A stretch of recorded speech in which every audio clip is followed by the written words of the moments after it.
Oscuros.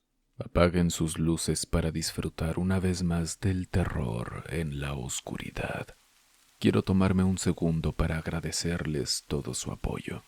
Mi contenido ha tenido un buen rendimiento en los últimos meses y todo es gracias a ustedes. En verdad, los aprecio a todos y espero de corazón que sigan conmigo por mucho tiempo disfrutando de las historias. Te recuerdo que si tú o algún conocido también han vivido algo aterrador, puedes enviarme tu experiencia aterradora a experienciasdehorror@gmail.com y no olvides dejarme un me gusta, porque está científicamente comprobado que si lo haces y te quedas hasta la última historia, hay un 77% más de posibilidades de que te suceda algo increíble esta semana. En comentarios quisiera ver el emoji de una cruz. La historia que envuelve a este emoji es una muy interesante. Ya te digo que no es de terror como tal, pero sí de locura y mucha falsedad. Seguramente después de escucharla verás con ojos diferentes a los que te rodean. No te quito más tu tiempo. Sé que quieres que comencemos ya. Así que te invito a experimentar conmigo el terror en la oscuridad. Hay alguien en la puerta. Hola, Ger. Me gusta mucho lo que haces en tu canal y me animé a escribirte. Prefiero quedar en el anonimato, pero te aseguro que todo lo que vas a leer pasó tal cual lo recuerdo. Viví mi infancia en un edificio de 4 pisos construido a finales de los 80. Mis papás y yo ocupábamos el tercer piso. Abajo vivía doña Leti con sus 2 hijas, Claudia, la mayor, y Rebeca, que era un año menor que yo. Pasaba tardes enteras jugando escondidas con Rebe, y cuando Claudia estaba de buen humor, se unía y nos enseñaba juegos de palmas o nos peinaba. La quería mucho. Era como esa prima cool que todos quisiéramos. Claudia tenía 17 cuando todo cambió. Dejé de verla en el patio y Rebeca empezó a evitar el tema. Una tarde, escuché a mi mamá hablando en voz baja por teléfono. Solo alcancé a oír, no le digas a la niña, y pobre muchacha. Días después supimos que Claudia había muerto. Nos dijeron que fue un accidente casero y yo con 9 años acepté la explicación sin preguntar más. Lo que nunca dijeron abiertamente era que se había quitado la vida ahorcándose. Esa información la conocí mucho tiempo después, cuando era ya casi adolescente. Después del funeral pasó algo raro. Las luces del pasillo del segundo piso empezaron a parpadear a la misma hora todas las noches, entre la 1 y las 2. Mi papá decía que era un corto en la instalación, pero el señor Conrado, encargado de limpiar las escaleras, juraba que había visto la sombra de una muchacha parada frente al cuarto de lavado de doña Leti. Yo no le quise dar importancia. Eran historias de adultos para asustarnos. Eso pensé, al menos hasta la madrugada que sentí por primera vez que alguien entraba a mi cuarto. Mi habitación daba al patio interior. La ventana casi nunca dejaba pasar luz, así que de noche todo quedaba a oscuras. Esa noche me despertó el sonido de la puerta abriéndose en silencio, como si la empujaran con cuidado para no provocar rechinidos. Creí que era mi madre porque a veces entraba para ver si tenía fiebre. Era de esas mamás sobreprotectoras. Abrí los ojos, pero no vi nada, aunque sentí la madera ceder y un pequeño golpe al cerrarse. No supe cuánto tiempo pasó. Pudo haber sido 1 minuto o una eternidad porque me quedé ahí tratando de acostumbrar la vista, y fue entonces cuando oí pasos muy suaves. No crujía el suelo, pero sí se notaba un roce leve, como de pies descalzos contra la alfombra. Entonces, el colchón se comenzó a hundir junto a mi cadera y una mano cálida me acarició el cabello despacio, desde la coronilla hasta la nuca. Aquella caricia tenía algo reconfortante, como si fuera un familiar. Instintivamente pensé, «Mamá». Me giré para verla. En la oscuridad logré distinguir la silueta de una mujer muy delgada, con cabello lacio hasta el pecho. Vestía un camisón largo y suelto. No pude ver su rostro, pero sí noté que me observaba. Quise hablarle, pero en vez de voz salió un susurro ahogado. No hubo respuesta. Solo me acomodó las cobijas hasta la barbilla, como si quisiese que durmiera calentita. Después todo se nubló. Siento que me hundí en el sueño de golpe porque lo siguiente que pasó es que me desperté. En el desayuno le pregunté a mi mamá si había pasado a verme durante la noche. Se sorprendió y me dijo que no se había levantado ni para ir al baño. Los días siguientes todo parecía normal. Después de todo esto, algunos vecinos contaban que veían deambulando a Claudia por el edificio. Por lo que sé, cuando ella se quitó la vida, lo hizo vestida con un camisón largo. Nadie supo ese tipo de detalles, pero quien la llegó a ver la describía vestida justo así. Agradezco tu atención y cuentas con una nueva familia. Saludos. Oscuros, ¿ustedes creen que los muertos se queden en este mundo si se fueron en situaciones intranquilas? Ojos de lumbre. Siempre he pensado que algo raro me sigue desde antes de nacer. Mi mamá dice que cuando estaba embarazada de mí, despertaba segura de que alguien le acariciaba el cabello. Creía que era mi papá tratando de calmarla, pero cada vez que abría los ojos, encontraba a una muchacha como de 20 años, pálida, de pelo larguísimo, mirándola sin parpadear. La figura nunca hablaba, solo le sonreía con una calma que a mi mamá le erizaba la piel. Para no volverse loca rezaba y cerraba los ojos hasta quedarse dormida otra vez. Después de darme a luz nos mudamos a otra casa.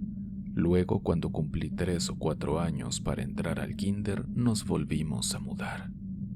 Cuando tenía 8, tal vez 9 años, me acosté temprano porque al día siguiente había excursión escolar. Entre sueño y sueño sentí que algo pesado se sentaba sobre mi pecho.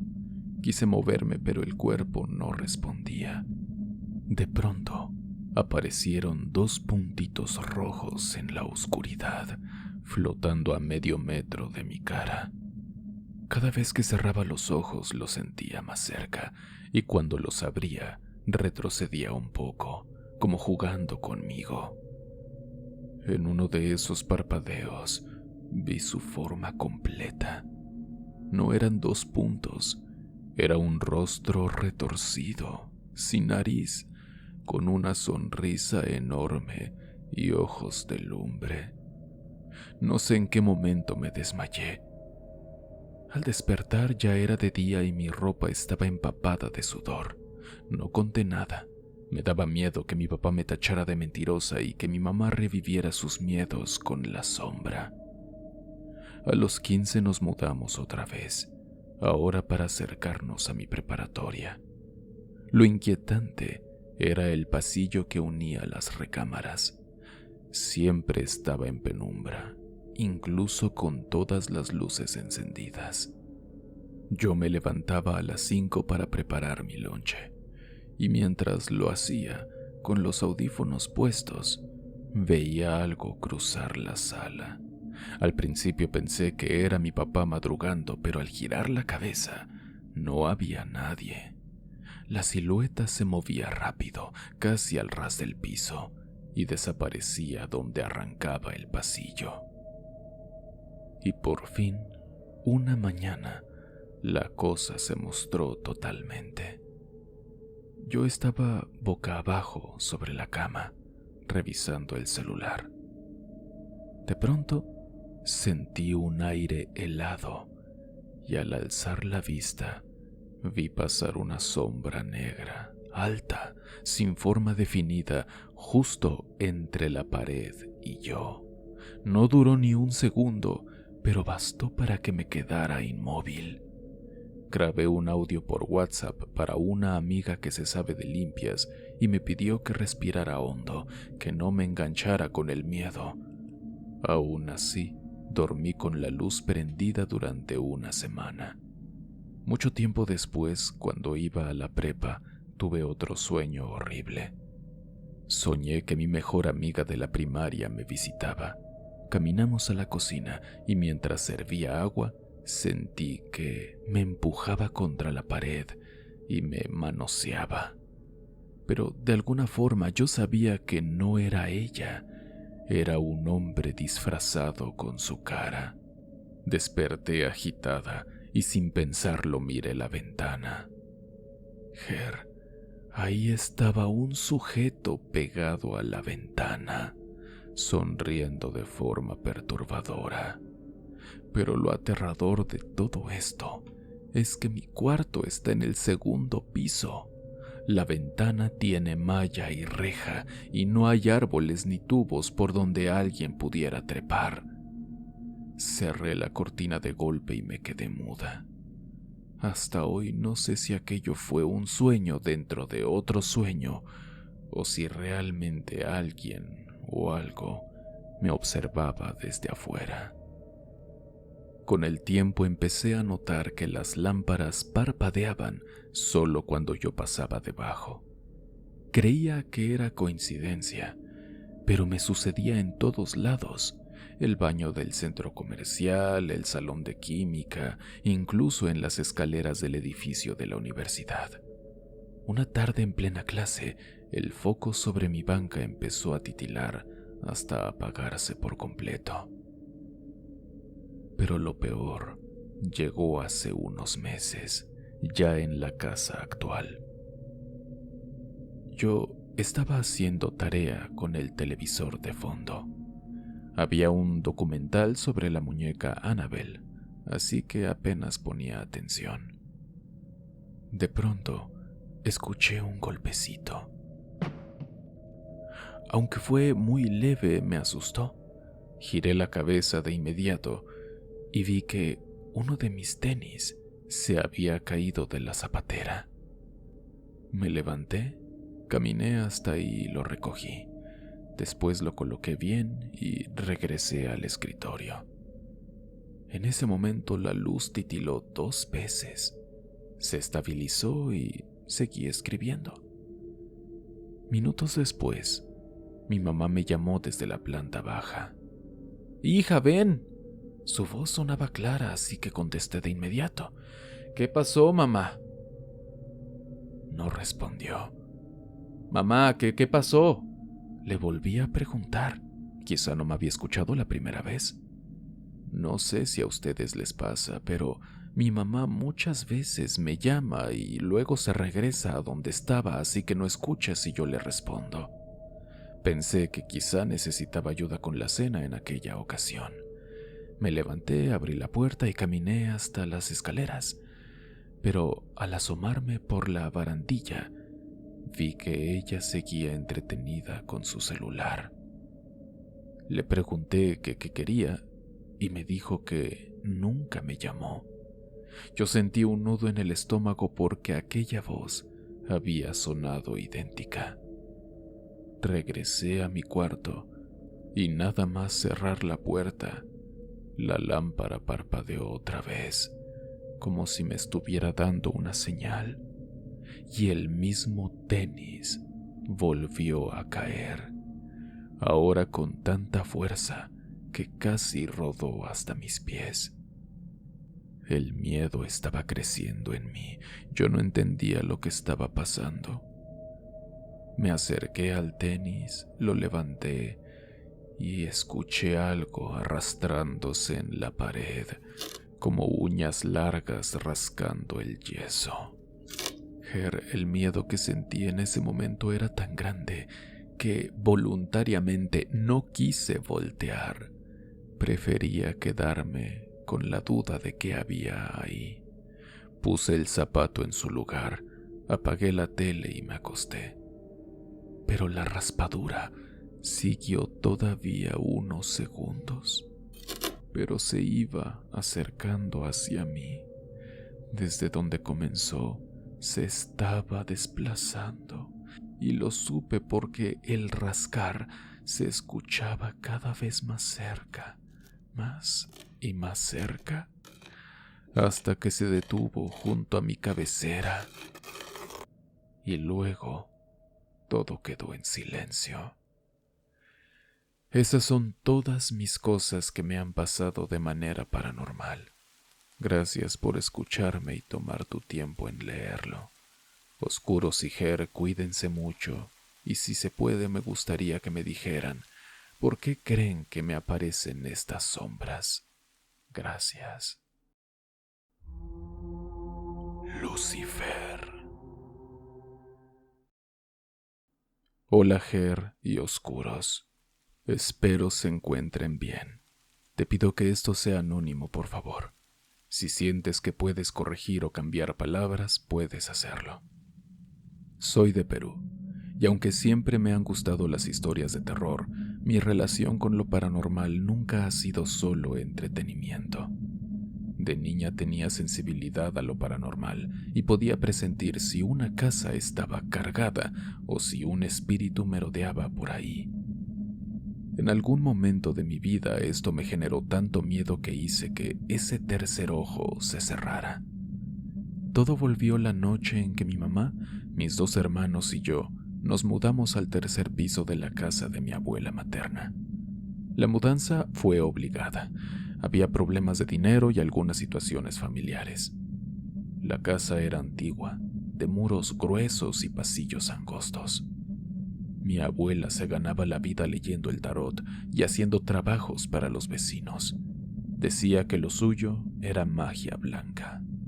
Aunque a veces yo veía frascos con cosas flotando en alcohol y velas negras en altares. No había un cuarto libre, así que terminamos en la habitación almacén donde mi abuela guardaba su ropa, zapatos y carteras. Una pared entera estaba cubierta con recortes y estampas, santos, vírgenes, fotos de nosotros de diferentes edades. La de mi papá, cuando todavía vivía con nosotros, fotos mías, de mis hermanos, e incluso el retrato de un primo que falleció de niño.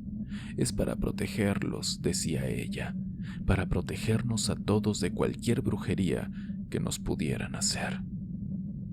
Unos días después decidí visitar a la tía que vivía a 3 cuadras. Tenía ganas de despejarme. Además, en su casa se respiraba un ambiente distinto, más tranquilo. Me quedé conversando más de la cuenta y cuando miré el reloj, vi que faltaban unos minutos para la medianoche. Me despedí apresurada y salí.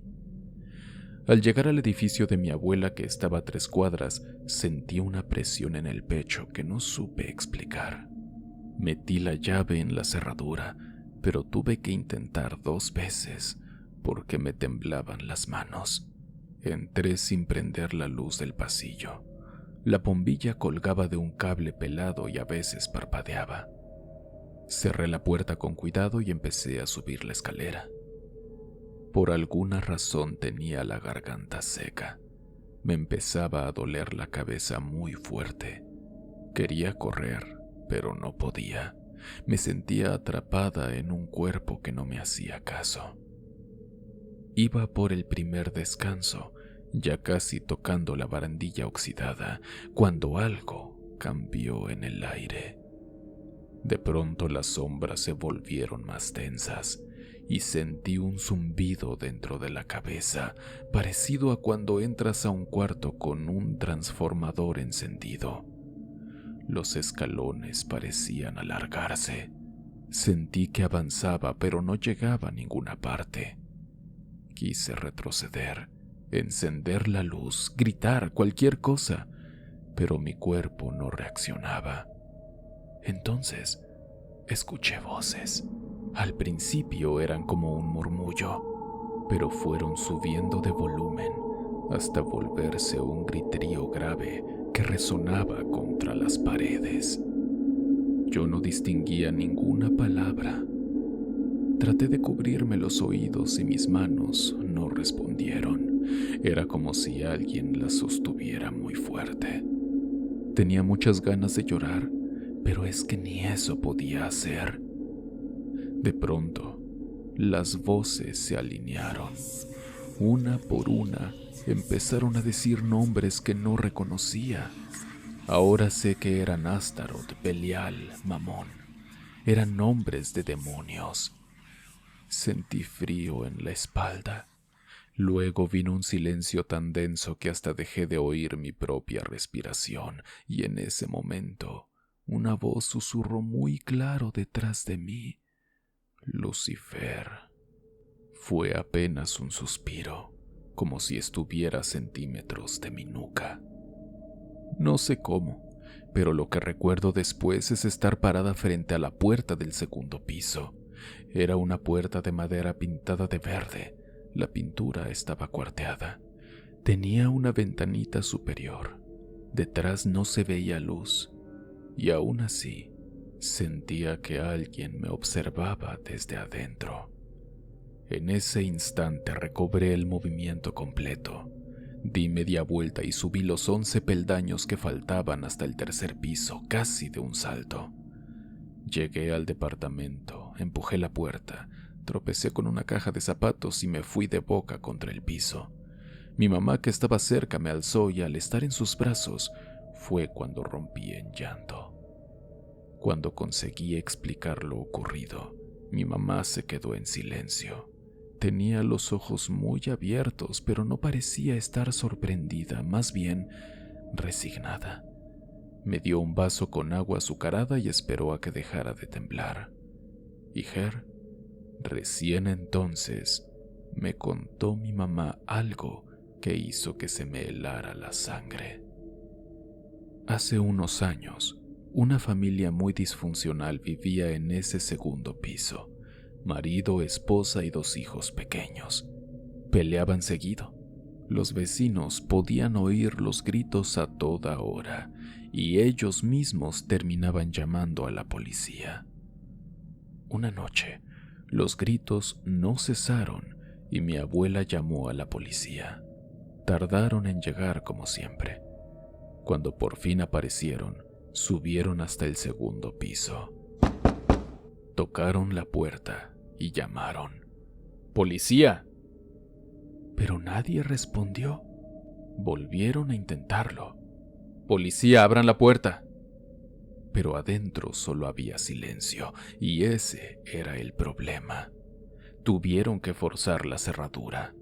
Según mi abuela, que bajó para abrirles el portón porque nadie del segundo piso respondía, los agentes salieron pálidos de aquel lugar.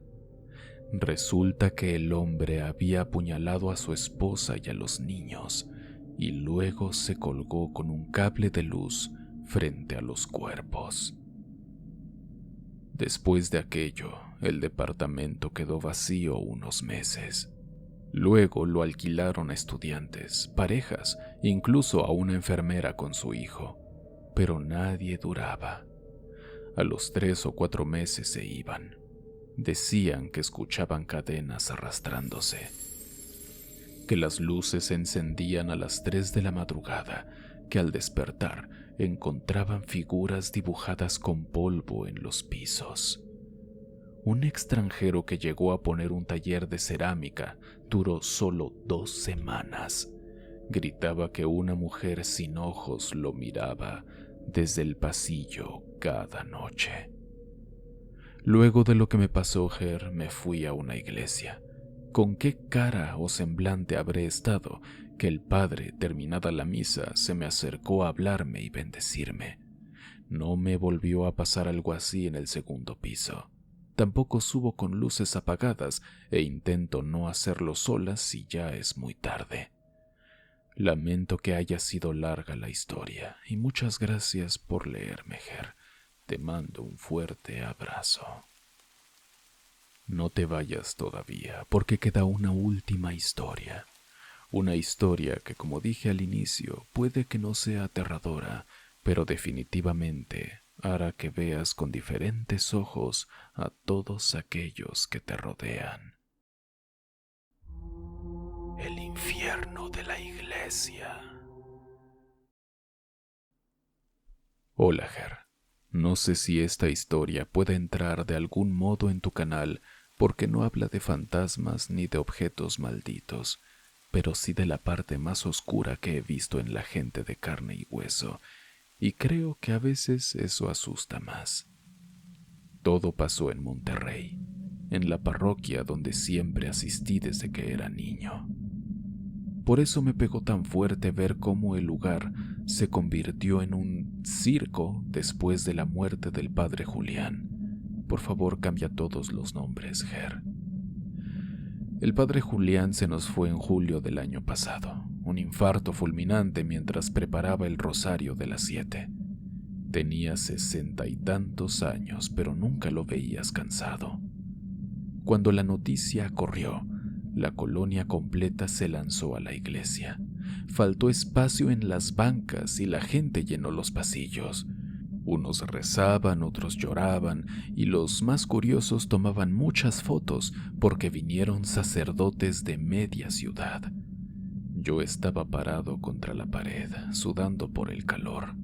Sentí orgullo de ver el templo tan vivo, como si entre todos quisiéramos sostenerlo para que el Padre viera lo mucho que lo queríamos. Pero esa fue la última vez que todo se sintió unido.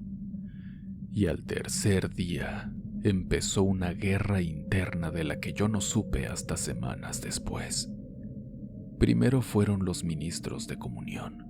Doña Matilde, que llevaba décadas repartiendo hostias, y don Lalo, que recién había tomado el curso. Discutían a media misa sobre quién debía entrar primero al presbiterio. El diácono nuevo intentó calmarlos, pero terminó escuchando cómo Matilde le decía a Lalo que él era un improvisado y que con el padre esto jamás pasaba. Yo pensaba que solo era estrés, aunque me pareció raro que un pleito así arrancara tan rápido. Luego vino lo del dinero. El hermano del padre, Rogelio, que trabajaba también ahí, apareció con un herrero de confianza y una camioneta. Traían pinzas, martillo y una caja de herramientas viejas. Yo andaba acomodando unas veladoras porque también trabajo ahí, y cuando los vi arrimarse a la base de madera donde iban las 3 alcancías, no creí lo que estaba viendo. Rogelio dijo con aquel tonito de "a mí no me cuestionen. Mi hermano mandó a poner estas cajas, le pertenecen a la familia". El herrero apenas asentía mientras metía la cegueta entre los tornillos. Yo me quedé pasmado. En teoría el dinero es de la parroquia, no del párroco. Llamé a la secretaria, Ana Laura, para que interviniera, pero ella solo se encogió de hombros, y más tarde supe por qué. Ese mismo día, Ana Laura acumuló pretextos para no subir al despacho parroquial. Resulta que ella recibía pagos por bodas, bautizos y donaciones, y el padre era quien firmaba los recibos en un talonario verde. Sin padre y sin firma, Ana Laura empezó a inventar números. Guardaba el dinero para ella misma. Cuando alguien le pedía comprobante, se excusaba diciendo que la diócesis estaba actualizando el sistema. Una monja de visita la pescó escondiendo efectivo en su bolso, pero nadie la denunció. Todos creían que en unos días llegaría un nuevo sacerdote y pondría orden. La espera se volvió eterna. La pelea más absurda la presencié un viernes por la tarde. 2 señoras que servían de ministras, Clara y Lidia, se encontraron junto a la pila bautismal. Ahí empezaron a discutir con voz baja, pero de pronto Lidia empujó a Clara contra la pared y casi la tira al agua. Yo los separé, Mido más de 1,80 m y peso varios kilos, y les pregunté qué pasaba. Lidia, todavía agitada, dijo algo que no imaginaba ni en sueños. Esta pendeja decía que el padre me prefería a mí, pero se nota que la traía engañada. Clara respondió que llevaba años ayudando, entre comillas, al padre con los retiros nocturnos y que Lidia solo era una recién llegada de doble cara. Mira, Ger, te voy a resumir la situación. Las dos estaban enamoradas del mismo sacerdote y ambas estaban luchando por él. Solo Dios sabe si el padre tuvo algo que ver directamente con ellas. Me costó procesarlo. Siempre creí que el padre Julián era intocable. Era casi como un abuelo. Enterarme de esos enredos me golpeó más que su muerte. Conforme avanzaban las semanas, cada domingo era un episodio nuevo. El coro no cantaba porque no llegaban a un acuerdo sobre quién dirigía las guitarras. Un sacristán renunció y juró que había visto a Rogelio guardarse el copón de plata para venderlo. En las asambleas, los feligreses se gritaban unos a otros acusándose de chismes. La devoción se había convertido en puro rumor. Que si Ana Laura se había comprado un coche, que si Rogelio tenía relojes caros, que si Matilda y Lalo ahora cobraban el doble por misas de difuntos. Era todo un caos. Yo seguía yendo porque yo no tenía problemas con nadie y le sigo sirviendo a Dios. Ya, otra escena. El techo del templo tenía goteras y antes de morir, el padre Julián dejó separado un fondo para arreglarlo. Llegó la temporada de lluvias y el agua se colaba justo encima del altar. Una señora donó 20,000 pesos para la reparación, pero la factura nunca apareció. Cuando el albañil vino a cobrar, Ana Laura le dijo que no había registro de tal trabajo. El tipo le mostró fotos del techo y amenazas de dejar el escombro tirado. Al final se fue sin un centavo ni explicación. La gotera siguió ahí y la humedad se comió las paredes. Dices, Ger, que en tu canal cuentas historias de horror. Yo juraba que solo entraban demonios y apariciones, pero te aseguro que ver a gente que se supone es la de mejor corazón pelear por monedas con el cuerpo del sacerdote aún tibio es igual de aterrador. No sé si esto asuste a tus oyentes, pero a mí me dejó con muchas marcas. Con las semanas yo vi algo que nunca había visto, el lado oculto de Dios. Lo digo así porque poco a poco vi que muchas veces esas personas que se dicen ser religiosas esconden cosas muy turbias. Sostengo que muchos se dicen religiosos para esconder sus culpas o limpiarse en público, aunque por dentro la mayoría siguen siendo personas horribles y hasta peligrosas. ¡Wow! ¡Qué historia! Joder. Oscuros, muchas gracias por regalarme unos minutos de su día y llegar hasta el final. Si este video te gustó, te entretuvo, por favor, te lo pido de favor, compártelo o dame un me gusta, igual me sirve. Así me apoyas y yo puedo seguir creando mucho contenido solo para ti. Y así ambos ganamos.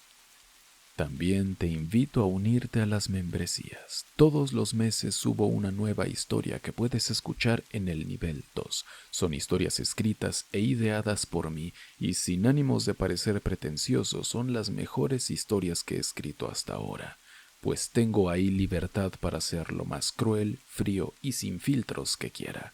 No se van a arrepentir. Nos vemos el siguiente miércoles con más historias de horror.